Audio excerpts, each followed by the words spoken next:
আমার বাড়ি আর তারানা পায়ে রে তুই তোমার কাছে আমি কে যে হই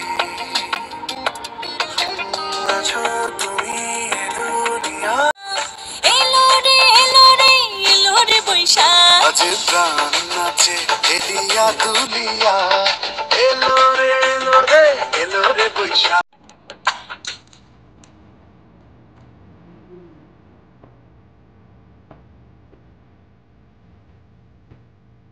নায়িকা অপু বিশ্বাসের লাল শাড়ি ছবির রেকর্ড উড়িয়ে দিয়েছে শাকিব খানের তাণ্ডব ছবিটি। এবারে নায়িকা অপু বিশ্বাস জানিয়ে দিয়েছে শাকিব খানের তাণ্ডব ছবিটি আমার কাছে সবচেয়ে ভালো লেগেছে, কিন্তু নায়ক শাকিব খানের অ্যাকশন ছবিটির গান সবচেয়ে ভালো লেগেছে। এবারে নায়িকা অপু বিশ্বাস বলেছে শাকিব খানের তাণ্ডব কখনোই অপু বিশ্বাসের লাল শাড়ির রেকর্ড ভাঙতে পারবে না। লাল শাড়িটি 1988 সালের বন্যা কবলিত ও গ্রামের দৃশ্য অনুযায়ী ছবিটি তৈরি করা হয়। নায়ক সুপারস্টার শাকিব খানের তাণ্ডব ছবিটি লাল শাড়ি ছবির কাছে শূন্য স্থানে আছে। লাল শাড়ি ছবিটি যত টাকা আয় করেছে, নায়ক শাকিব খানের তাণ্ডব ছবিটি এখনও সেই আয়ের কাছে যেতে পারেনি। তাহলে কি নায়িকা অপু বিশ্বাসের লাল শাড়ি ছবির রেকর্ড ভাঙতে পারবে না নায়ক সুপারস্টার শাকিব খানের তাণ্ডব ছবিটি?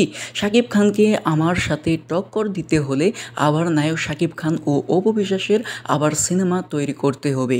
এবারে জানিয়ে দিয়েছে নায়িকা অপু বিশ্বাস। এবার পানিতে ঘি ঢেলেছেন নায়িকা অপু বিশ্বাস। এবার অপু বিশ্বাসের চোখে মুখে যেন নায়ক সুপারস্টার শাকিব খানের সিনেমার সাথে টক্কর দিতে চাই অপু বিশ্বাস, কিন্তু কতটুকু পারবে নায়ক শাকিব খানের সাথে? নায়ক শাকিব খান যেন এক অন্যরকম চিন্তা চেতনায় সকল সিনেমা হিট করেছে। এবার শাকিব খান তার সকল ছবিটির পারফরমেন্স দেখে অপু বিশ্বাস জানিয়ে দিয়েছে শাকিব খান বাংলাদেশের সুপারস্টার। শাকিব খান সবচেয়ে বেশি সিনেমা তৈরি করেছে, বাংলাদেশের প্রথম হয়ে আছে নায়ক সুপারস্টার শাকিব খান। এবারে লাল ছবিটির রেকর্ড কি ভাঙতে পারবে নায়ক সুপারস্টার শাকিব খানের তাণ্ডব ছবিটি? এবারে নায়িকা অপু বিশ্বাস আরও জানিয়ে দিয়েছে নায়ক সুপারস্টার শাকিব খান যে হারে সিনেমা তৈরি করছে সেইখানে কিন্তু ভালো পারফরমেন্স করেছে, কিন্তু নায়ক সুপারস্টার শাকিব খানের তাণ্ডব ছবিটি কিন্তু লাল শাড়ি ছবির সাথে টক্কর কখনোই দিতে পারবে না।